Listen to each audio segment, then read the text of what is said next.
Bismillahirrahmanirrahim. Assalamualaikum warahmatullahi wabarakatuh. Waalaikumsalam.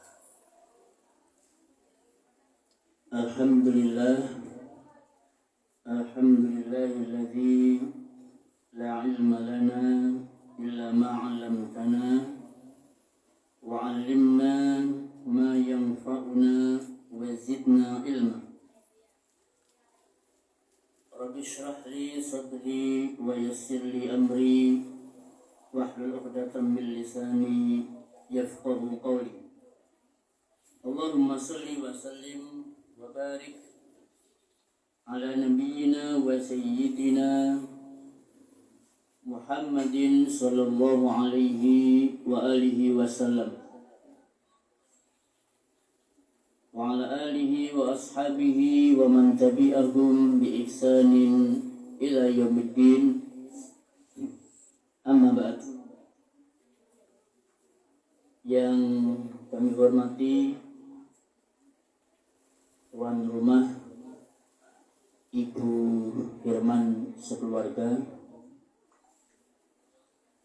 yang kami hormati pula Ibu Ketua Muslimah Probolinggo beserta stafnya,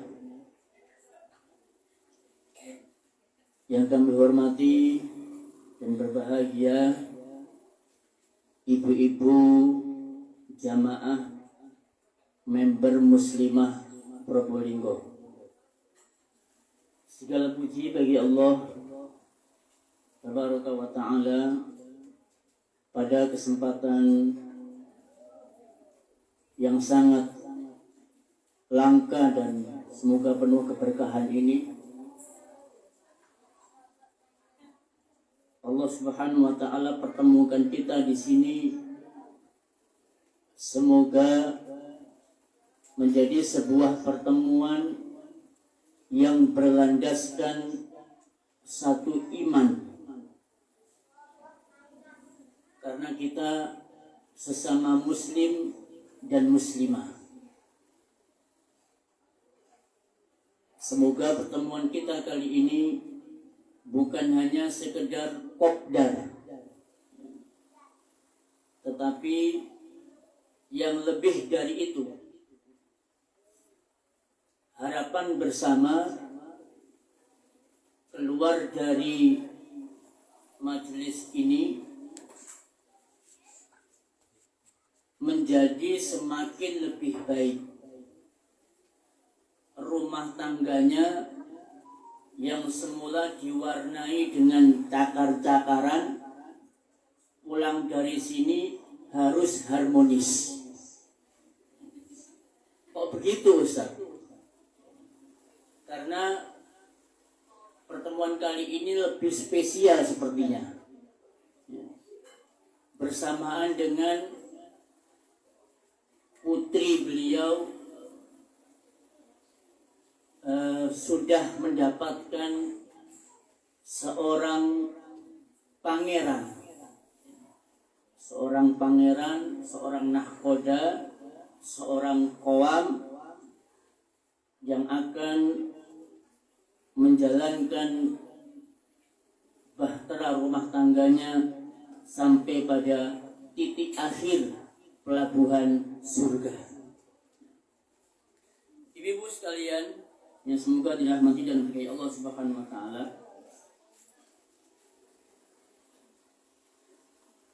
dulu ibu-ibu kalau mencari pasangan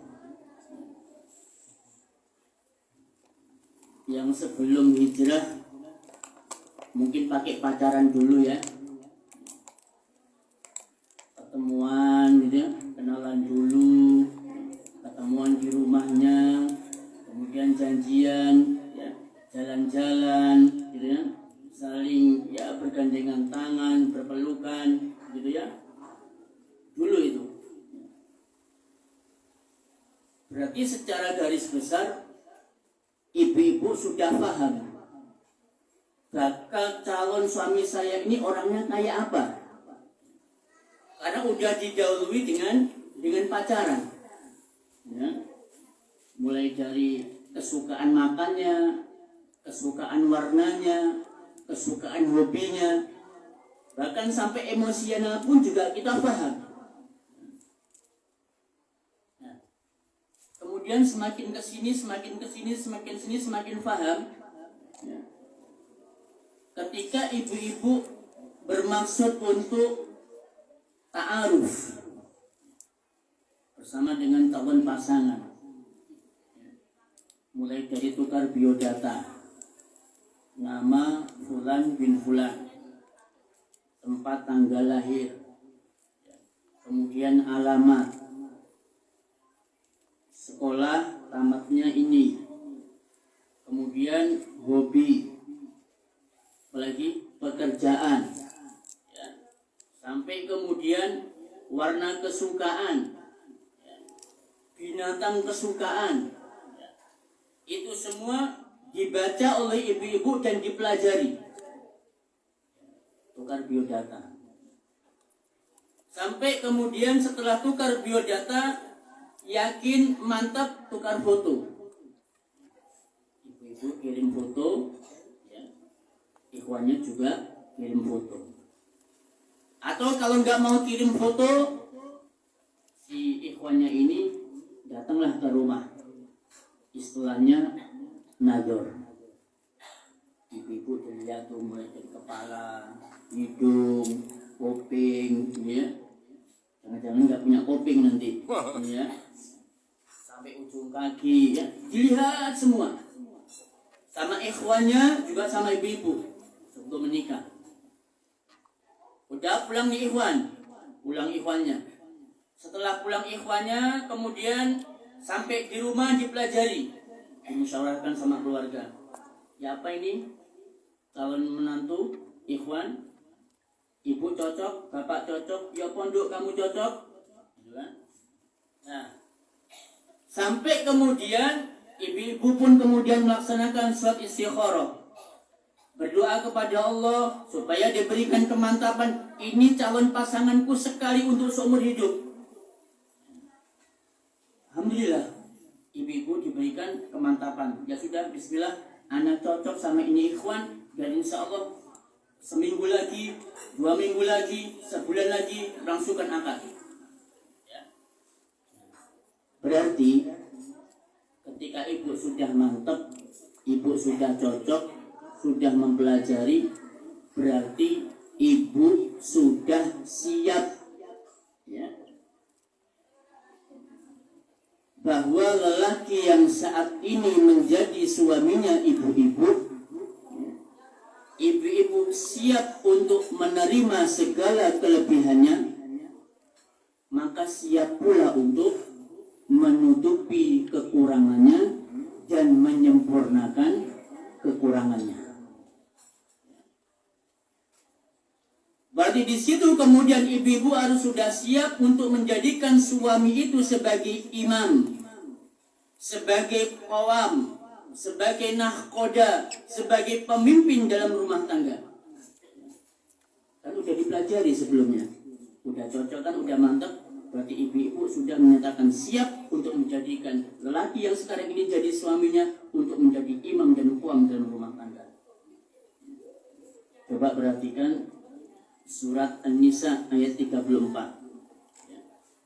Surat An-Nisa ayat 34, di situ Allah Ta'ala berfirman, Ar-rijalu qawwamuna 'alan nisa.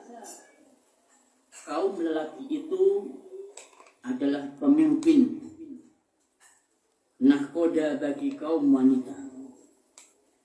Bima faddalallahu ba'dahum 'ala ba'din. Oleh karena Allah Subhanahu wa Ta'ala telah melebihkan sebagian mereka laki-laki atas sebagian yang lain, yaitu kaum wanita. Coba kita perhatikan ayat ini.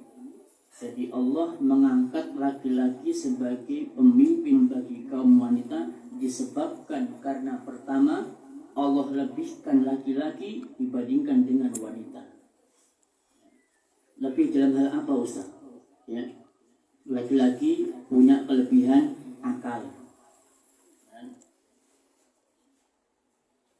Kenapa bisa kelebihan akal? Buktinya nih dalam persaksian laki-laki berapa bu saksinya? 1. Sedangkan wanita ibu-ibu berapa?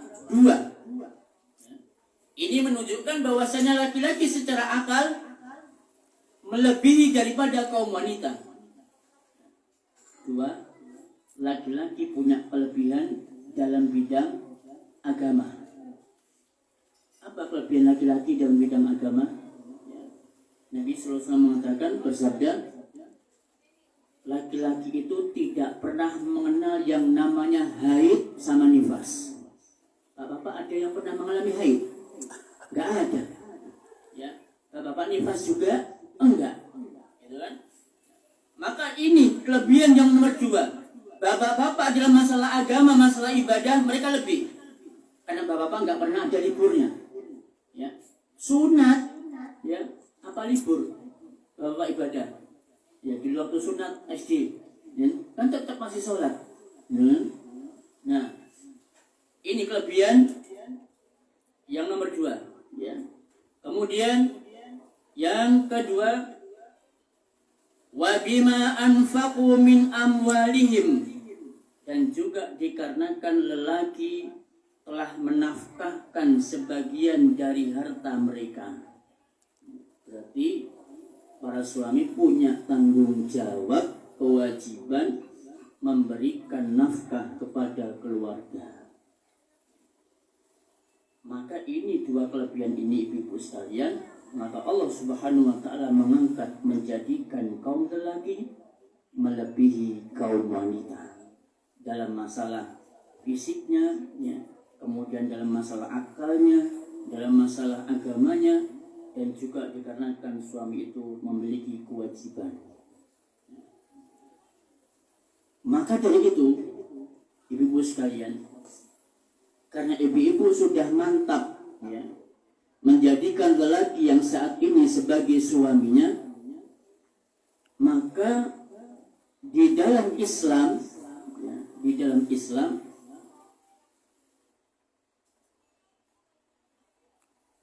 suami memiliki kedudukan dan hak yang sangat tinggi yang harus diperhatikan oleh seorang wanita yang sudah jadi istrinya. Kan tadi ibu sudah istikharah kan? Udah merasa yakin mantap nih, ini jadi imam saya, ini jadi qawam saya. Ya. Terlepas dari masalah itu kekurangan, ya. Ya semua lelaki punya kekurangan lah. Ya.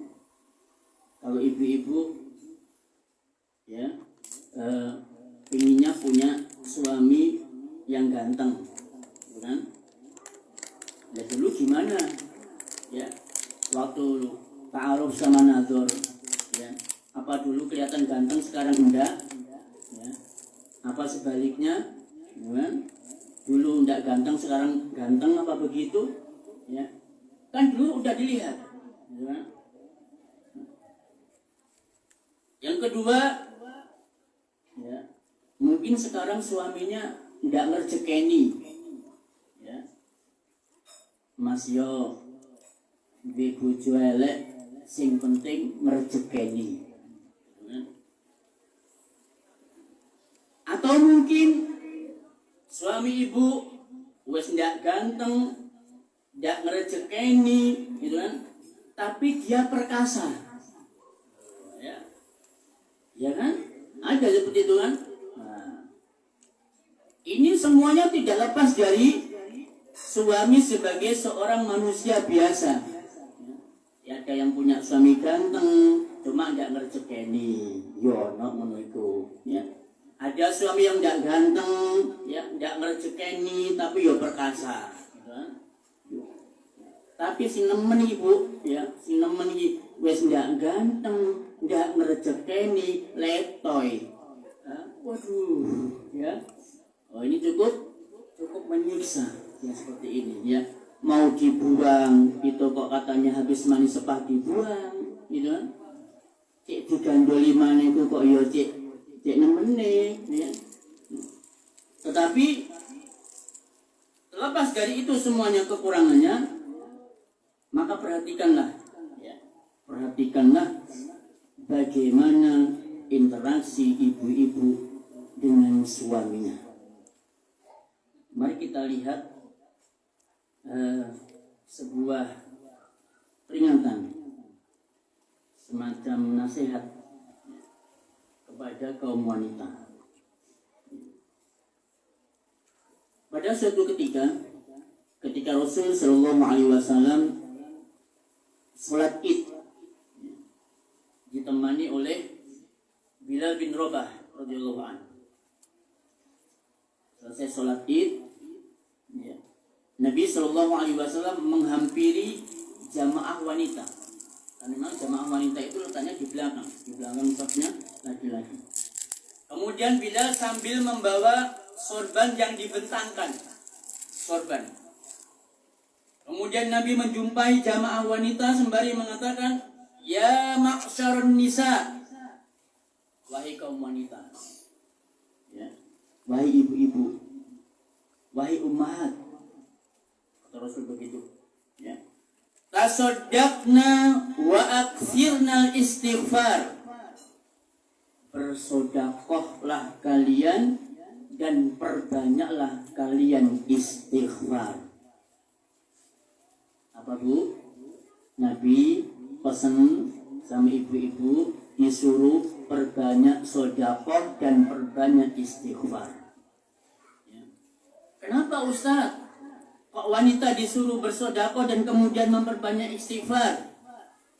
Maka Nabi sampaikan alasannya. Fa inni ra'aitukunna aksaru ahlin nar. Karena sesungguhnya aku melihat bahwa penghuni neraka yang paling banyak itu adalah wanita. Siapa Bu? Wanita.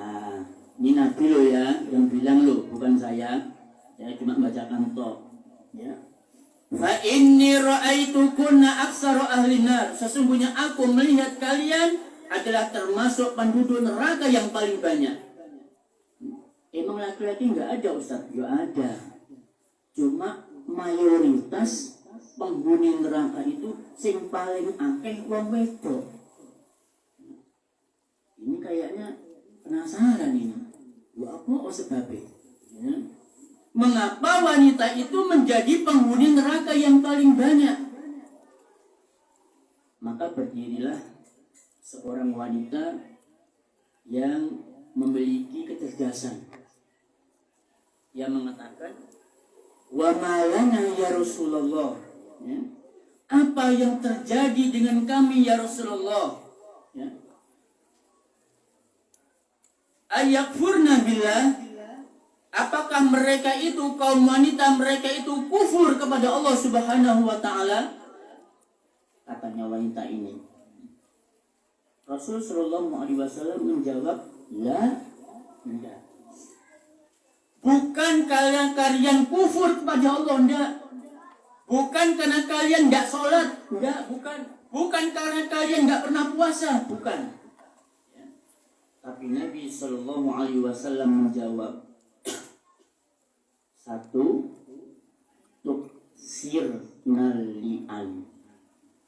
Kalian itu banyak mencela, banyak mengumpat, banyak menghardik, banyak menghina.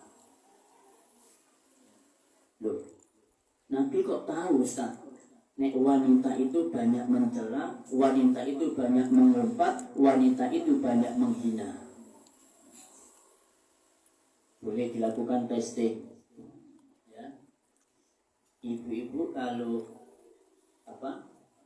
acara pertemuan gitu ya, atau melihat sesuatu, entah itu bajunya orang, entah itu penampilan seseorang, atau itu makanan, atau itu sesuatu yang mungkin nggak matching lah ya di pandangan ibu-ibu ya.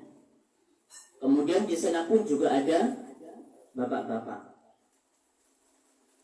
Siapa yang paling dulu mengeluarkan komen komen penampilan, komen wajah, komen bentuk fisik, komen makanan. Siapa? Ibu-ibu. Sing kurang asin, sing kepedesen, sing kemanisen, sing kecut, ya. Itu kan, itu baru makanan loh ya. Belum nanti pakaian, ya. Aduh, sudah habis, ya. Tuksirna lian, kalian itu banyak mencela. Bahkan maaf, ya, termasuk dengan suaminya pun para istri juga begitu, banyak mencela suaminya. Nanti dikasih contoh sama Nabi. Apa contohnya ketika para istri itu mencela suaminya? Ya. Makanya hati-hati nih Bu. Dosa pertama kaum wanita itu banyak mencela. Makanya kalau menjumpai apa-apa, ditahan bibirnya, ditahan lidahnya untuk jangan komen. Apa yang dilihat itu enggak disukai, apa yang dirasakan itu enggak disukai, apa yang didengar itu memang tidak enak, jangan dikomen. Ya. Tahan lisannya. Ya. Karena khawatir nanti jatuh pada perbuatan mencela. Oke. Nah, itu dosa pertama. Dosa yang kedua, wa takfurnal ashir. Kalian itu tidak pandai berterima kasih kepada suaminya. Kalian tidak pandai bersyukur kepada suaminya. Ini dosa kedua ini. Ya. Ibu-ibu sekalian, ternyata kalau kita lihat bahwa tidak pandai berterima kasih kepada suaminya, ini tidak dialami oleh ibu-ibu saja.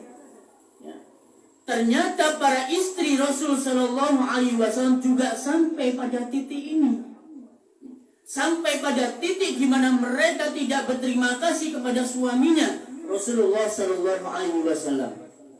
Loh, apa iya Ustaz? Loh, kalau tidak iya, Allah tidak akan turunkan ayatnya. Para istri Nabi, yaitu Rasulullah Shallallahu Alaihi Wasallam, mereka itu meminta tambahan nafkah. Aisyah minta tambahan nafkah, Saudah minta tambahan nafkah, Zainab minta tambahan nafkah, ya, Ummu Habibah minta tambahan nafkah, Ummu Sofiyah minta tambahan nafkah. Semua para istri Nabi, mereka semuanya nggak terima, dikasih sedikit sama Rasul. Ya, nggak terima kasih, nggak bersyukur, nggak pingin nambah ya Rasul, kurang sak ini. Dikasih 1 juta sama Rasul kurang, ya, minta 2 juta. Dikasih 2 juta sama Rasul kurang, minta 5 juta. Ya. Meskipun dikasih 10 juta sama Rasul masih kurang, minta tambah. Nah, ini kemudian membuat Rasul itu sedih, ya. Sedih, gelisah, ya, pikiran nggak enak makan. Akhirnya diboikot sama Nabi SAW, didiamkan sama Nabi selama 1 bulan, belum turun wahyu, ya. Akibat perbuatan para istri Nabi, para istri mereka, ya, para istri Nabi didiamkan selama 1 bulan oleh Nabi SAW. Baru setelah itu kemudian turun ayat. Silakan dibuka surat Al-Ahzab ayat 28-29. Ya. Ini ayat jawaban kepada para istri Rasul Shallallahu Alaihi Wasallam ketika mereka tidak berterima kasih kepada nabinya, kepada suaminya, minta tambahan nafkah. Maka Allah turunkan surat Al-Ahzab ayat yang ke-28. Ayat itu berbunyi, Ya ayyuhan nabi, wahai nabi, qul li azwajik, katakan kepada istri-istrimu, ya, wahai Nabi, bilang kamu sama Aisyah, bilang kamu sama Saudah, bilang kamu sama Ummu Habibah, bilang kamu sama Sofiyah, bilang kamu sama Zainab, bilang semua sama istri-istrimu, in kuntunna turidna al-hayatad dunya wa zinataha. Kalau kalian menginginkan dunia dan perhiasannya. Aisyah, kamu pengen duit. Zainab, kamu pengen perhiasan. Sofia, kamu ingin permata. Ya. Ummu Sofia, Ummu Habibah, kamu ingin berlian. Ya. Wazinata dan perhiasannya. Kata Nabi. Maka kemudian fata'alaina. Ayo ke sini. Tak kasih kamu berlian. Aisyah, kamu pengen uang berapa? 10 juta? Nyok, tak kasih 10 juta. Ummu Habibah, kamu pengen apa? Berlian. Tak kasih berlian, kata Nabi. Fata'alaina, kemari. Tak kasih kamu. Ya. Zainab, kamu pengen permata? Pengen emas? Sak truk? Nyok, tak kasih emas sak truk. Ya sak truk bu ya. Cukup bu sak truk bu. Ya. Kalau akan ke Ustaz, sak koper aja wis lah. Ya. Sak kopernya durung karuan kok sak truk tahat. Ya kan? Ya bahasanya saya begitulah ya. Pengen emas sak truk, tak kasih sak truk. Ya. Sak truk pisan. Kemudian umatikunna. Nah, maka aku akan berikan kepadamu kesenangan. Ya. Emas, tanahnya tak kasih. Wa usarrihkunna sarahan jamila. Tapi setelah itu, ya, kalian akan aku ceraikan dengan cerai perceraian yang indah. Loh. Tuh. Dikasih sama Rasul, setelah itu wa usarrihkunna, kamu tak akan ceraikan dengan sarahan jamila, dengan perceraian yang indah. Kamu gak akan disakiti kok dengan setelah diceraikan, enggak. Kamu tidak akan terzolimi setelah kamu diceraikan, enggak. Ya, sarahan jamila, perceraian yang indah, kata Nabi. Tapi kemudian Allah melanjutkan yang ke-29. Wa in kuntunna turidnallaha wa rasulah. Kalau kalian menginginkan Allah dan Rasulnya, wad darul akhirata, dan negeri akhirat, fa innallaha a'adda lil muhsinati minkunna ajran azima. Allah persiapkan, sediakan bagi siapa para wanita yang berbuat baik di antara kalian dengan pahala yang besar. Jadi ini jawaban Allah Subhanahu wa ta'ala kepada para istri Nabi yang tidak pandai berterima kasih sama suaminya, minta tambahan. Ya. Tambahan dunia, tambahan materi, tambahan harta. Dijawab sama Allah begitu. Ya. Nah, loh itu kan istrinya Nabi, Ustaz. Ya jangan bedain dong, jangan samakan dong dengan kita. Kita kan manusia biasa, ya. Bukan istrinya Nabi. Ya. Loh, istrinya Nabi kan juga manusia biasa juga. Sama dengan ibu-ibu kan. Mereka juga wanita yang senang fashion, kan? Juga senang makan, sama. Ya. Senang apa ya? Senang healing, jalan-jalan, sama. Ya. Tapi bukan itu masalahnya. Bukan letaknya di situ. Tetapi adalah ketika para wanita mereka itu tidak pandai berterima kasih dengan suaminya. Sampai kemudian Nabi SAW melanjutkan, kata dia, ketika kamu mendapatkan, ya, lau ahsanta ila ihdahunna dahro, andaikan kamu sudah berbuat baik selama berapa tahun? Ibu-ibu sudah nikah berapa tahun? 20 tahun Ustaz. Berarti suaminya sudah pernah berbuat baik kepada istrinya 20 tahun. Baru 5 tahun Ustaz. Berarti istrinya sudah mendapatkan kebaikan dari suaminya selama 5 tahun, kata Nabi. Sudah 30 tahun Ustaz menikah. Berarti sudah 30 tahun suaminya menanamkan kebaikan kepada istrinya. Ya, kebaikan secara umum lah. Ya. Kemudian summa ra'at minka syai'an. Kemudian wanita ini, istri ini melihat sesuatu yang kecil, sepele sebenarnya. Contoh, udah janjian nih, suami, istri sama suaminya udah janjian. Yang aku nanti mau ada acara di Bu Herman, anterin ya. Oh siap, gitu ya. Udah janjian nih seminggu yang lalu, Bu. Seminggu yang lalu, ya, dapat 3 hari lagi, diingetin sama istrinya. Jangan lupa loh yang hari Ahad ya, aku anterin ke rumahnya Bu Herman. Oh siap. Ya. Dilala pas tepat hari hanya, subhanallah ya, suaminya ada janji. Ada janji dengan temennya mancing. Dengan temennya mancing, misalnya. Akhirnya kemudian suaminya membatalkan janjinya, nganterin istrinya, dia lebih pilih temannya untuk pergi mancing. Ya. Asal ya Bu, aduh pegel Ustaz, aku wis janji lo seminggu yang lalu, telung dino tak eleno kok pas tepat hari ya, lebih milih temannya yang mancing Ustaz daripada nganterin saya. Nah, akhirnya kemudian ngambul ibu ya. Ada wis tae masak no, tae sapa ya. Ada lah. Ya. Entek ame kurang golek wis. Ya. Suaminya datang, assalamualaikum, gowo iwak ya, iwak kakap sak gini. Jadi sopo, assalamualaikum, yang aku gowo iwak wake. Dia cepik, ya, masya Allah, ya. Langsung kemudian dia bilang sama suaminya, kata Nabi Sallallahu Alaihi Wasallam, ma ra'aitu minka khairan qat.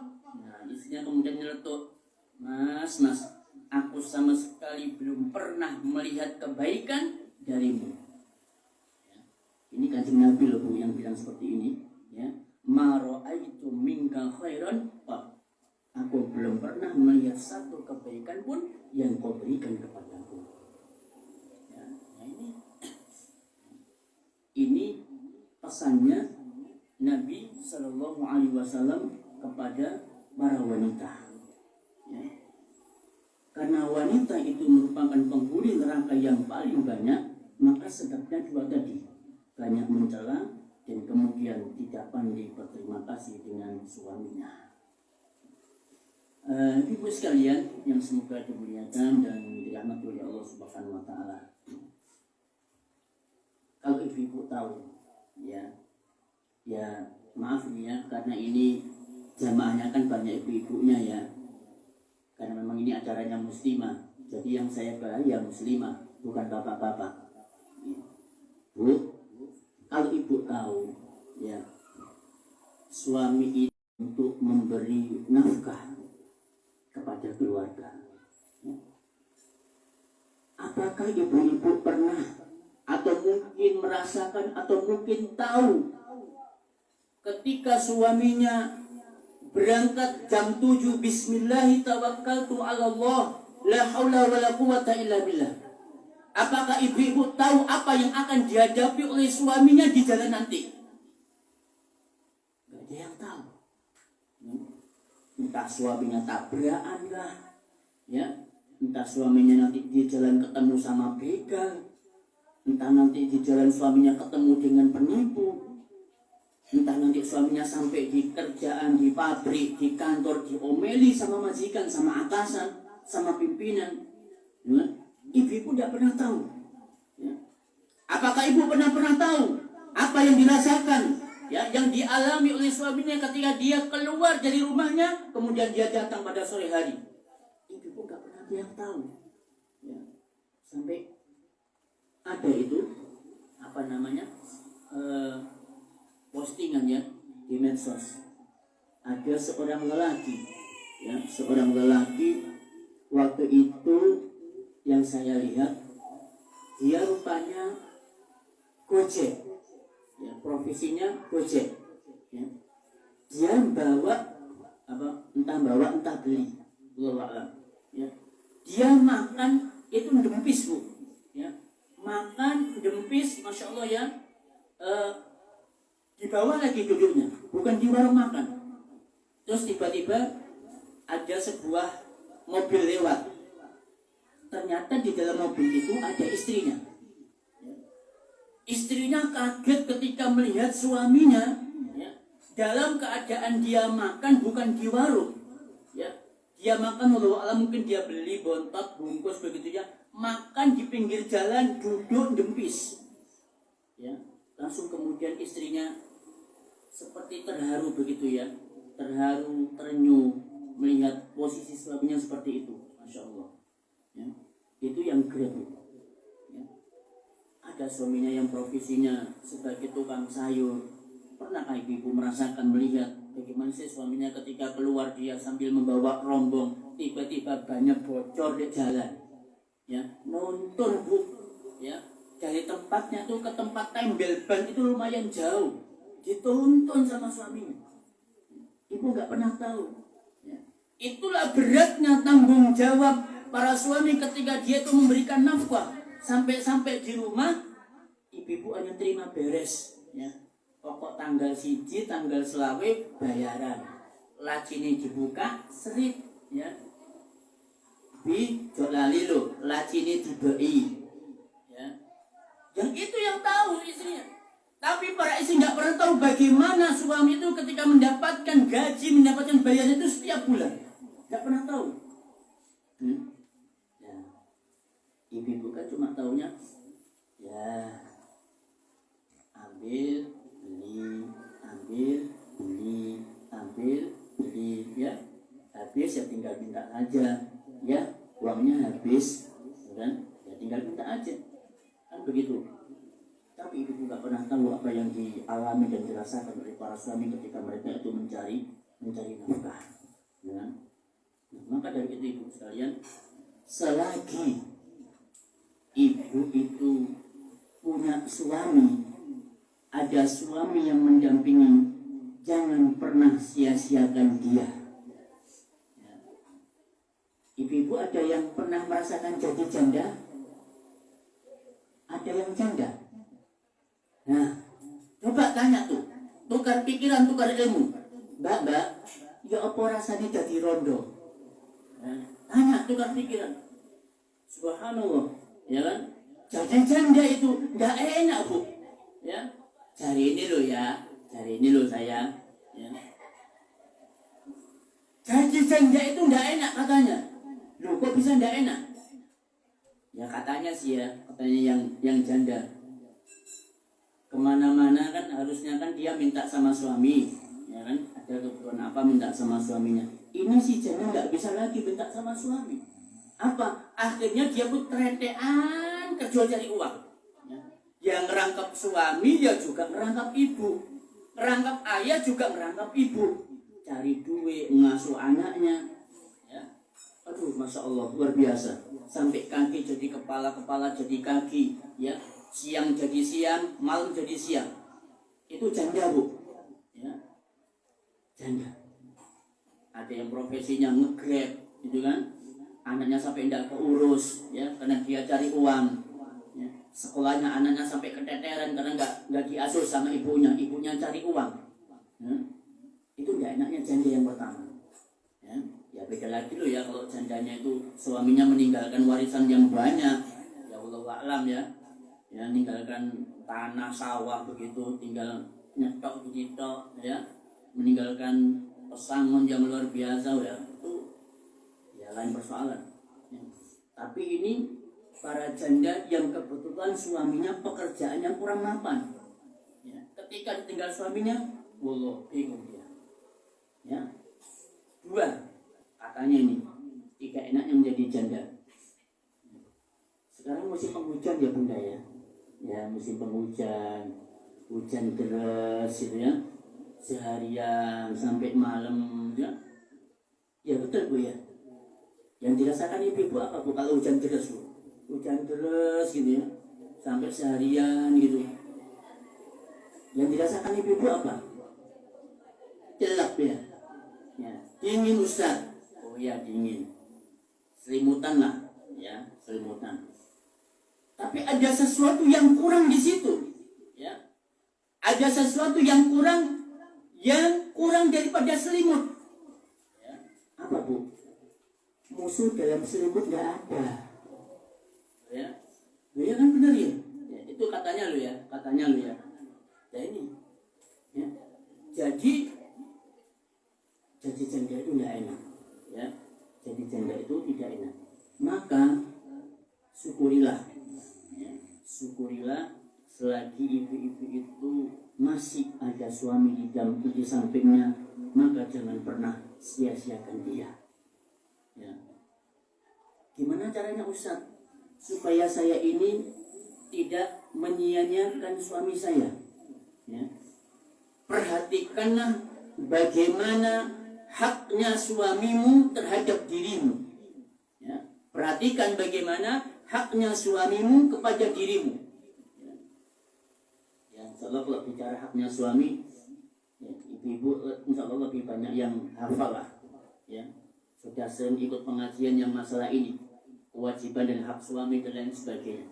Ya. Tetapi ada satu sabda Nabi Sallallahu Alaihi Wasallam yang semoga ini juga menjadi sebuah pembelajaran juga bagi bapak-bapak. Ya. Nabi Sallallahu Alaihi Wasallam bersabda, la yafraq mu'minun mu'minatan. Janganlah seorang mukmin membenci wanita mukminah. Jadi kalau redaksinya kita balik, janganlah seorang wanita membenci seorang lelaki. Maksudnya suami istri. Ya. In kariha minha khuluqan. Kalau ada perangai, ada sikap, ada tindak tanduk suami yang tidak disukai oleh ibu-ibu, ya. Apa contohnya? Buahnya Ustaz, nanti jelentrehno ngono wae. Misal bapak-bapak itu kan punya kebiasaan gini ya. Kalau habis mandi anduknya pelumbruk. Gitu Bu ya. Ya, kayaknya semua laki begitu ya. Punya anduk habis mandi tidak langsung dijemur, pelumbruk di kasur, di kursi, begitu ya. Habis dari keluar rumah pakai sepatu, mungkin pakai baju, tidak langsung dicantolkan. Apa dicantolkan ya? Oh, bahasa di sana? Oh, digantung, ya benar. Tak bahasa Jawa Indonesia nih. Digantungkan, tidak langsung digantung, taruh di kursi, taruh di kasur.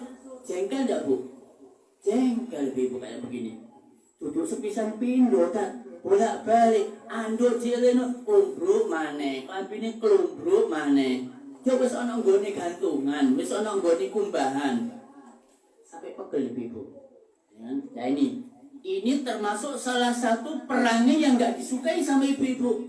Contoh nih, ya. Tapi tunggu, kata Nabi, ya. Radhiya minha akhar. Bisa jadi ibu akan suka dengan sikap dan perilaku suaminya yang lain. Apa contohnya? Suami itu perangainya suka harmonis. Suka tidak ibu harmonis? Itu harmonis, romantis. Nah, suka tidak Bu? Bu? Nah, tuh Pak bilang Pak, ya. Ibu-ibu ternyata suka dengan perangai suami yang lain. Apa? Suaminya itu orangnya romantis. Ya. Apa romantisnya? Kalau datang, kalau mau berangkat sekolah kita, mau berangkat kerja, Masya Allah, ya. Saya dicium pipi saya, kening saya dikecup Ustaz, romantis banget. Ya. Tidak semua laki-laki loh Bu kayak begitu. Ya, kenapa ya? Benar ya? Iya. Tidak semua laki kalau pria berangkat kerja, dia datang kerja itu berpelukan, berjabat tangan dengan istrinya, ya, mencium keningnya, mencium pipinya. Bisa diteruskan ya, ya, ya. Tidak semua laki bisa begitu. Ternyata ini ada suami ketika dia mau berangkat bekerja pakai begitu dulu. Romantis kan berarti? Nah, berarti ada satu perangai dari suami yang disukai sama ibu-ibu. Ya. Apa lagi? Ya. Masih banyak. Ya. Jadi, ya namanya suami kan bukan malaikat ya. Juga istri juga bukan bidadari. Ya. Kalau ibu-ibu mengharapkan suaminya itu Masya Allah ya, ganteng, sugih, pengertian, romantis, ya, bantu pekerjaan istrinya, yo umbah-umbah, yo setrika, yo ngomong anak, aku makabe, ya. Jadi maunya seperti itu, tapi nggak ada yang seperti itu, ya. Suami yang sempurna kayak begitu nggak ada. Ya. Maka dari itu ibu sekalian, kalau ibu-ibu nggak menyukai salah satu perangai suaminya, maka bisa jadi ada sikap yang lain yang ibu suka dari suaminya. Maka jaga dia, dampingi dia sampai ya kita berdua sampai di surga. Nah, kemudian satu lagi pesan dari Nabi Sallallahu Alaihi Wasallam, jangan pernah sekali-kali menyakiti suaminya, baik dengan lisannya maupun dengan perbuatannya. Meskipun ibu tidak suka, ya, ibu nggak suka, sabar bu, ya, sabar ya dengan sikap suaminya. Jangan pernah menyakiti suaminya, karena Nabi Sallallahu Alaihi Wasallam pesan sama para wanita, la tu'zi imra'atun zawjaha fid dunya. Ya. Jangan sekali-kali seorang istri menyakiti suaminya di dunia. Ini pesannya Nabi loh ya. Jangan sekali-kali seorang istri menyakiti suaminya di dunia. Ya menyakiti ya, menyakiti perasaannya ya. Dicaci maki, dicela, apalagi ya dicibir dan seterusnya, dibilang ini dan itulah. Jangan. Antum nggak suka dengan perangai suaminya, sabar dah. Ya, jangan disakiti. Apa konsekuensinya? Illa qalat zaujatuhu minal huril. Nanti calon istrinya dari bidadari yang bermata jelita, dia mengatakan, la tu'zihi. Bidadari ini mengatakan, jangan engkau menyakitinya. Qatalakillahu. Allah akan memerangi kalian. Fa innama huwa indaki dakhilun. Sebentar lagi, ya, dia itu cuma sementara berkumpul denganmu, kata Nabi. Ya paling banter, ya, suaminya umur 70, ya udah tuh meninggal. Nanti dia akan kembali kepada kami, kata Rasul, kata bidadari tadi. Ya. Paling banter suamimu mendampingimu di dunia seumuran suami Sallallahu Alaihi Wasallam. Karena suatu urusan. Kemudian Nabi Sallallahu Alaihi Wasallam pun bertanya kepada bibinya, Azatu zaujin anti, ya, apakah kamu punya suami? Maka bibinya jawab, iya. Kaifa anti lahu? Bagaimana sikapmu terhadapnya? Maka kemudian dia menjawab, saya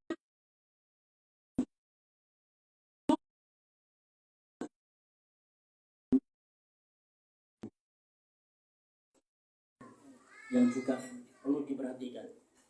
Ya, kalau dibilang penting juga penting, ya. Tidak dibilang tidak penting juga penting. Ya. Kenapa? Karena maaf, untuk masalah satu ini, banyak para wanita, para istri, ibu-ibu kurang memperhatikan masalah ini terhadap suaminya.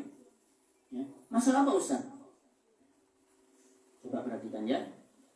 Sabda Nabi Sallallahu Alaihi Wasallam, "Idza da'ar rajulu imra'atahu ila firashi."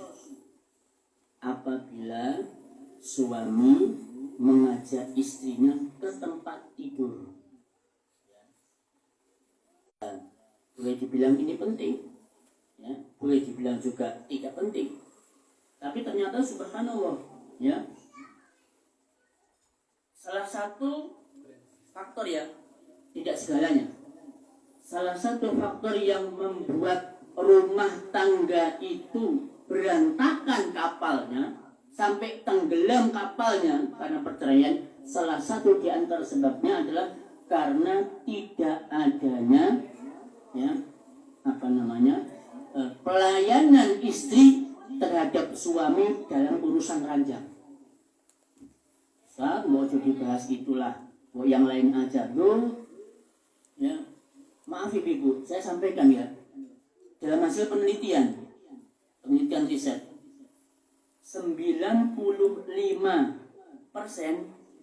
laki-laki yang normal ya, yang normal itu mereka benar-benar sangat menginginkan itu, ya. Hanya 5% saja pria, ya, yang tidak menginginkan itu. Betul ini. Ya. Berarti dari 100 lelaki, 100 suami, berarti 95 suami itu paling banyak menginginkan itu. Hanya 5 saja lelaki suami yang tidak menginginkan itu. Ya. Betul ini. Ya. Saya tidak mengajak-ajak. Ya. Ini artinya bahwasanya salah satu di antara tujuan pernikahan itu kan menjaga kehormatan.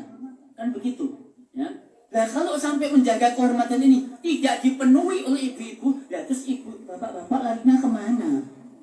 Yo cepet nolawang tak, aduh mati sorone, ya. Nah, itu bu benar, ya. Nah, ini harus diperhatikan ibu-ibu, ya. Fa'abat, kemudian dia menolak, khutbana alayya sehingga suaminya marah. La'anat hal malaikatu hatta tusbih. Maka para malaikat akan melaknat ibu-ibu sampai pagi hari. Ya, itu penting, ya. Makanya masalah ini jangan sampai disia-siakan. Pernah ada cerita ibu sekalian. Ya. Istri saya cerita beliau berkenalan dengan seorang ibu-ibu yang konon ini ibu ini ditinggal wafat sama suaminya. Dari cerita ibu ini, ya, dia cerita sebelum suaminya ini wafat, konon ceritanya malamnya itu suaminya minta, ya, malamnya suaminya minta, tapi kemudian ditolak sama istrinya, ya, ditolak wallahu a'lam. Apa karena capek kah dia mungkin, ataupun karena nggak mood dan lain sebagainya, wallahu a'lam. Ditolak. Setelah suaminya meninggal dunia, baru kemudian dia menyesal. Ya, cerita begitu dia. Ya, menyesal kenapa tadi malam dia tidak memenuhi ajakan suaminya. Nyesal. Ya, udah meninggal dunia, mau gimana? Gitu kan? Nah, ini harap diperhatikan. Meskipun mungkin dibilang nggak penting ya, tapi ini penting juga. Ya. Kemudian Nabi juga mengatakan dalam hadisnya yang lain, idza rajulu da'a zaujatahu, apabila seorang suami mengajak istrinya, fal ta'tihi, maka hendaknya dia datangi suaminya, wa in kanat ala tanur, meskipun dia berada di dapur. Sampai kayak begitu loh Nabi. Ya. Ketika suami mengajak, minta padamu kata Nabi, fal ta'tihi, penuhi ajakan suamimu. Ya, meskipun kamu sedang berada di dapur. Apa mungkin? Ya mungkin saja. Ya. Suaminya pulang kerja, kebetulan belum punya anak bu. Ya, kebetulan belum punya anak. Mungkin anaknya baru 1. Suaminya pulang kerja, ya, datang di rumah, ketok pintu, assalamualaikum. Ya. Istrinya sedang cekocok sambel, ya, sedang nebulak sambel. Kebetulan ibu-ibu pakai bajunya, ya memang pakai baju, maka cuci dulu, maka kemudian penuhi ajakan suaminya. Ya, itu ya bu ya. Ya ini ya boleh dibilang, saya bilang tadi, boleh dibilang penting juga iya, dibilang tidak penting ya mungkin tidak penting, ya. Tapi ini kebanyakan ya di antara rumah tangga yang berantakan itu hidup menjanda itu tidak, ya bisa dibilang enak juga bisa dibilang tidak enak, ya. Maka selagi masih ada suaminya, dampingin dia terus andil jannah sampai nanti kumpul bersama-sama di surga. Nah, Allahu a'lam bishawab. Ya. Mungkin itu yang bisa kami sampaikan. Sebelum kita akhiri, ada beberapa pertanyaan yang masuk.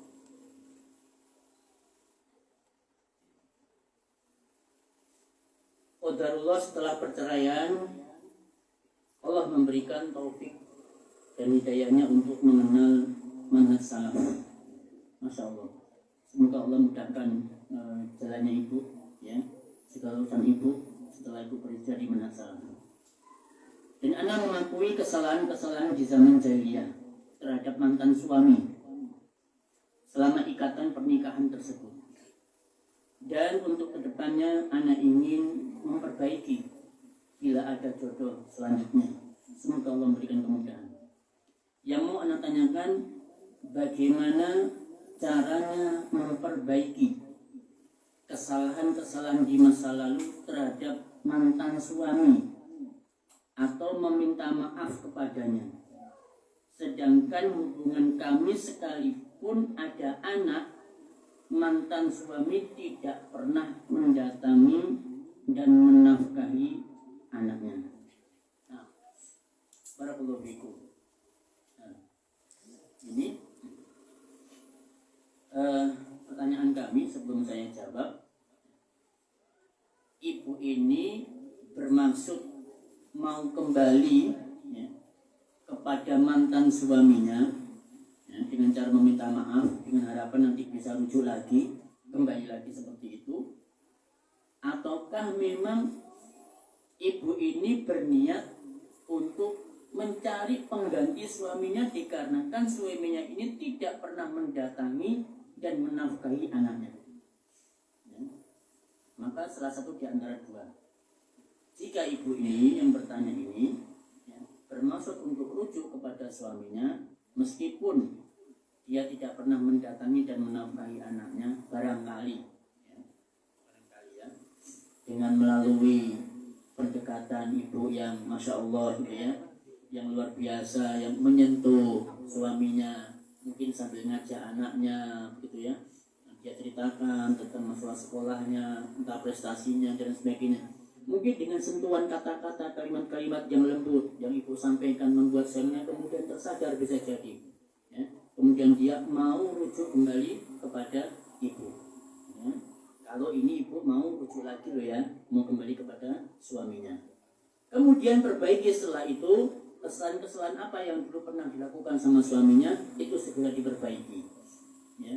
Cari literatur tentang masalah rumah tangga, itu banyak sekali ya, baik lewat internet maupun buku, itu banyak sekali masalah rumah tangga, itu bisa baca di situ ya. Kemudian yang kedua, kalau memang ibu tidak menghendaki rujuk kepada suaminya ya, ya sudah, bismillah ya, silakan ta'aruf ya dengan siapa mungkin lelaki yang ibu anggap pantas ya dan cocok misalkan untuk jadikan suami, ya silakan ya, menikah lagi dengan suami yang baru. Cuma saya pesan ya,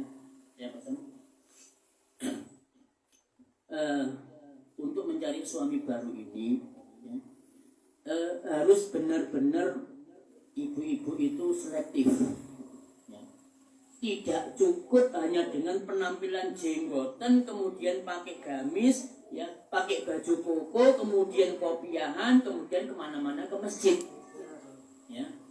Itu tidak menjadikan ciri bahwasanya dia suami yang baik, belum tentu. Ya. Itu dia keselayaknya kepada Allah Subhanahu Wa Taala saja. Tapi dia hablum minan nasnya, hubungan kepada sesama manusia, apalagi kepada keluarga, bisa dikatakan dia buruk ya. Tahu dari mana Ustaz?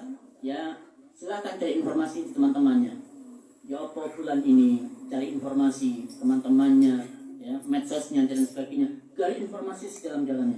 Jangan sampai ibu mengalami kekecewaan untuk yang kedua kalinya, jangan ya. Banyak yang seperti ini, ibu-ibu ya habis cerai dari suaminya pertama atau suami yang kedua pertama meninggal dunia, nikah yang kedua kalinya ternyata dia kecewa lagi ya. Yang ada yang mukulan suaminya ya, ada yang suka main perempuan suaminya, akhirnya dia kecewa, cerai lagi ya. Nah, maka hati-hati ya, kalau mau milih suami yang baru, benar-benar cari informasi seakurat mungkin ya tentang calon suaminya. Nah, bagaimana cara menghadapi suami yang super cuek? Nah, tadi kan ya, bisa jadi wanita itu tidak menyukai salah satu perangai suaminya, super cuek. Nah ini, kan nggak suka ibu, nggak peduli sama sekali dengan istrinya. Misalnya, si istri pulang dari bepergian, nggak pernah ditanya apa ini, sudah makan tayang, itu ya mungkin ya. Atau uangnya masih ada apa enggak? Uangnya nggak pernah tanya uangnya masih ada apa enggak, masya Allah. Padahal si istri sudah berusaha bercerita, tapi si suami tetap cuek. Nah, ya berarti ya mungkin ya, mungkin suaminya punya alasan yang lain atau ada pandangan yang lain sehingga suaminya itu cuek. Kalaupun begitu, mungkin bisa jadi ibu-ibu suka dengan perangai suaminya yang lain. Jadi tolong yang seperti ini ya ditahan, ya disabari sambil didoakan suaminya supaya dia nggak super cuek, ya. Bisa jadi dia punya perangai yang lain, ibu suka sama dia. Mungkin dia romantis, ya. Mungkin dia ringan tangan membantu istrinya dan lain sebagainya. Itu bisa jadi. Ya. Kalau caranya ya sabar, nggak ada cara lain. Sabar dengan sikap suaminya, ya sambil di apa ya? Ya insya Allah ibu lebih tahu lah, ya masalah itu, ya insya Allah bisa berubah. Bagaimana cara menasihati suami yang jarang sholat? Menasihati suami yang jarang sholat.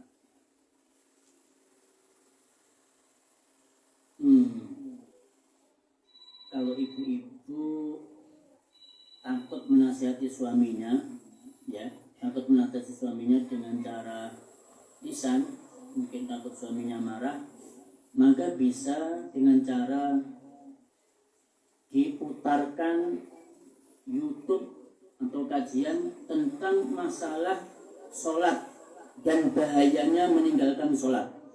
Ya, coba itu diputar di YouTube, kemudian diperdengarkan. Ektok dengan ini bukan untuk suaminya, ya, diperdengarkan kepada suaminya. Nah itu kalau memang ibu takut dengan lisan. Atau bisa jadi kalau memang suaminya itu suka membaca, belikan buku tentang masalah sholat dan pentingnya sholat. Letakkan di tempat yang mana kira-kira suaminya itu sering di situ.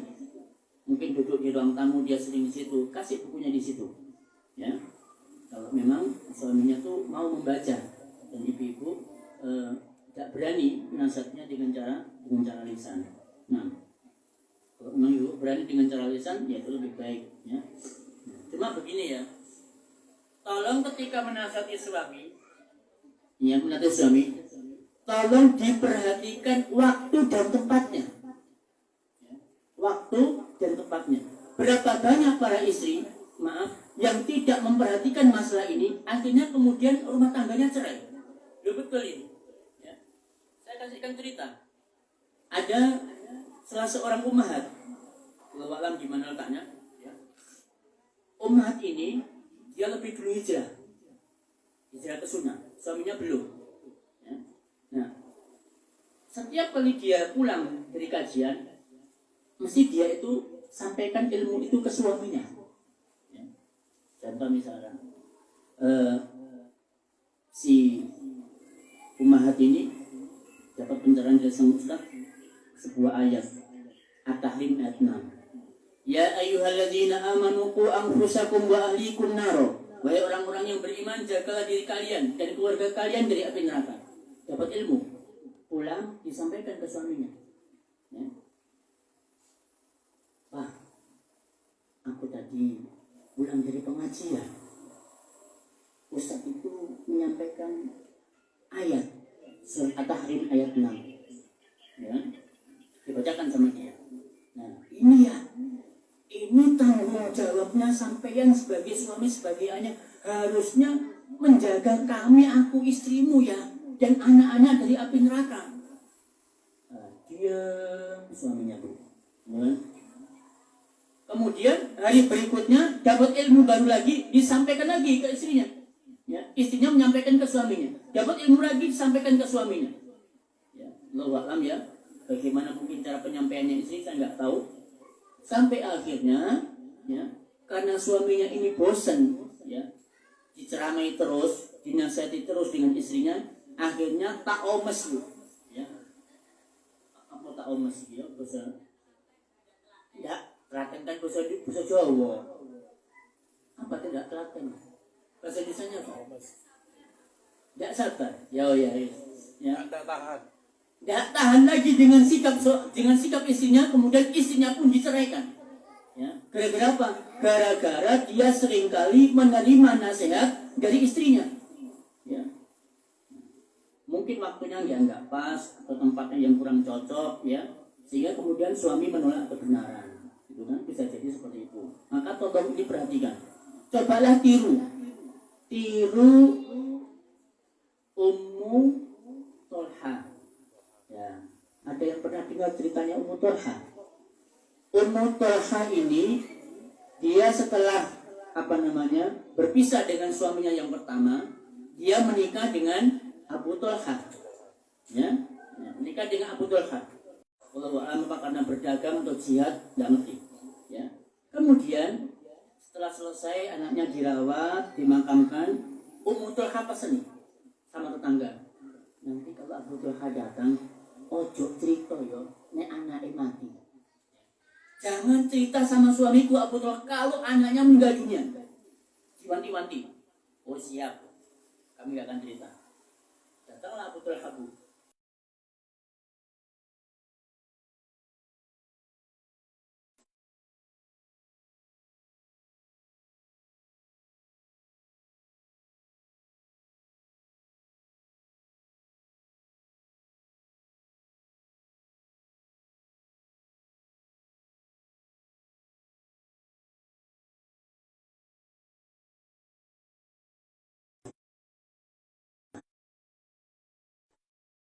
Mungkin kamu capek, payah dan lain sebagainya. Enggak jadi marah, Bu.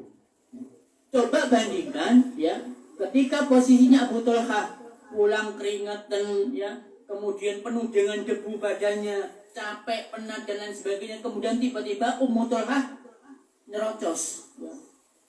Oh, ya. Mas, apa iki Mas? Apa? Anaknya mati. Tiba-tiba begitu, ya. Gimana reaksi suaminya? Ya, tentu reaksinya beda kan dengan posisi dengan Abu Tolha yang pertama. Ya. Jadi ini untuk sekalian ya. Jadi silakan dinasihati suaminya asalkan waktu dan tempatnya itu pas. Oke. Kemudian pertanyaan berikutnya, bagaimana mengendalikan rasa cemburu kepada suami? Nggak bisa, Bu. Ya. Rasa cemburu istri itu fitrah. Ya, fitrah. Tidak bisa dihilangkan, tidak bisa. Yang bisa itu cuma diminimalisir. Itu yang bisa. Bagaimana cara meminimalisir cemburu? Ya, jangan sampai ibu-ibu ketika cemburu itu mengucapkan kalimat atau melakukan perbuatan yang berlebihan. Ya. Contoh apa? Contoh misalkan suaminya dimaki-maki, ya. Kemudian sampai membawa nama orang tua dan sebagainya, itu jangan, ya, jangan seperti itu. Oke, ya, silahkan tampakkan kecemburuan kepada suami yang sewajarnya. Ini juga pernah kan dialami sama Rasul Sallallahu Alaihi Wasallam ketika waktu itu Zainab binti Jahsh, ya, membawa beberapa makanan dalam sebuah wadah, kemudian diberikan sama Rasul. Waktu itu Rasul ada di sampingnya Aisyah, ya, langsung ditampal tempatnya itu, ya, pecah, kemudian makan itu tumpah ke tanah. Apa kata suaminya? Kata Rasul, gharrat ummik, ya, gharrat ummuk, ibumu sedang cemburu. Maksudnya istrinya, ibumu sedang cemburu. Diambil sama Rasul makanannya, ya, kemudian ditaruh di tempat yang baru, ya. Ini menunjukkan bahwa cemburunya wanita itu lumrah, fitrah. Apakah cemburu boleh ditampakkan atau disembunyikan? Boleh ditampakkan, ya. Boleh juga disembunyikan, ya. Cuma asalkan jangan sampai berlebihan cemburunya kepada suami. Nah,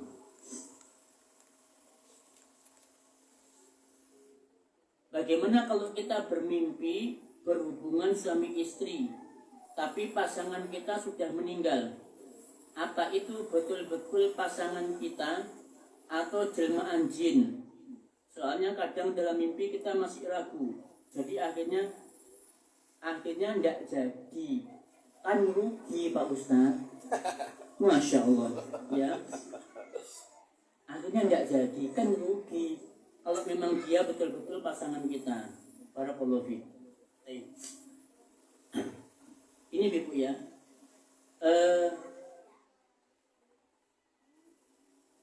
Al-Imam Ibnu Katsir ketika menafsirkan surat Az-Zumar ayat 42. Bisa dilihat ya, surat Az-Zumar ayat 42. Kalau saya lihat dulu mushafnya.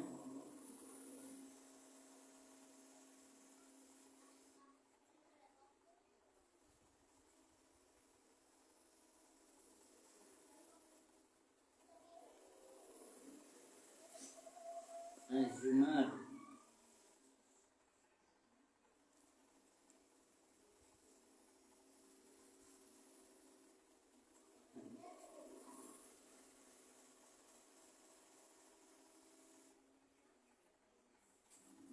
Az-Zumar 42. Allahu yutawaffal anfusa hina mautiha wallati lam tamut fi manamiha.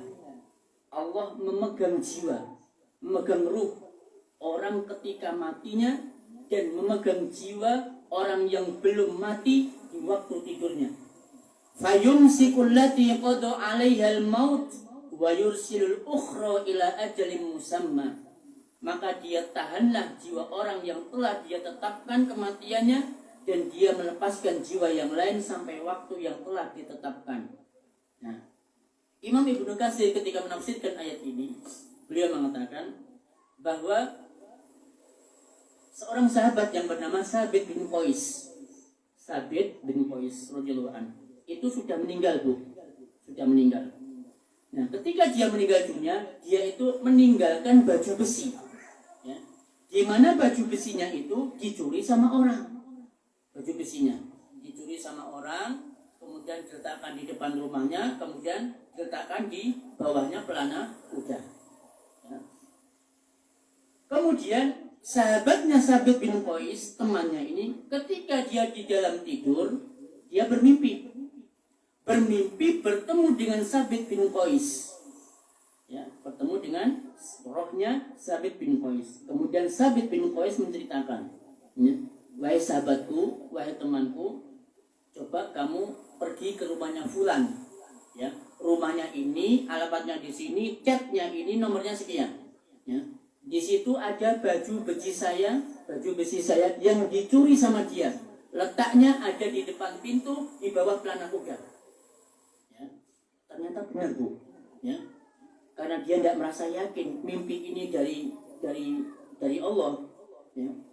Hari yang kedua dia mimpinya sama. Sampai yang ketiga kalinya dia mimpinya sama. Akhirnya dia cari informasi. Ada enggak orang yang alamatnya di sini? Rumahnya catnya ini, nomornya sekian. Oh ya benar. Setelah dicek ke sana benar. Ternyata rumahnya ketemu sesuai dengan mimpi itu. Kemudian di bawah pelana kuda ada baju besinya Sabit bin Qais yang dicuri. Akhirnya diambil baju besi itu, kemudian ditaruh di Baitul Mal. Apa artinya, Bu? Artinya ini bahwasanya ada sebagian orang, ya, ketika mereka itu tidur, itu kan rohnya di dalam genggamannya Allah. Ya. Nah, dalam kondisi tertentu, ruhnya orang yang tidur ini diketemukan dengan ruhnya orang yang sudah meninggal lewat mimpi. Jadi benar-benar ketemu. Ya. Benar-benar ketemu, kemudian dari pertemuan itu nanti akan ada peristiwa atau kejadian-kejadian, kan? Kejadian-kejadian yang mungkin di luar nalar kita. Ada seperti itu memang, ya. Nah, jadi ini fakta, ya, ini nyata.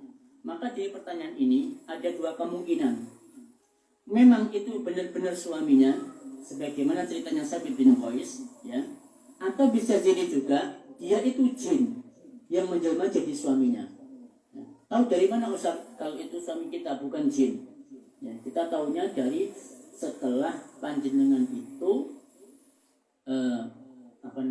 membentengi diri, ya, supaya tidak dekati sama jin. Kemudian tidur pun juga sudah sudah membaca doa sebelum tidur, ya, dan lain sebagainya, sudah menjaga itu semua.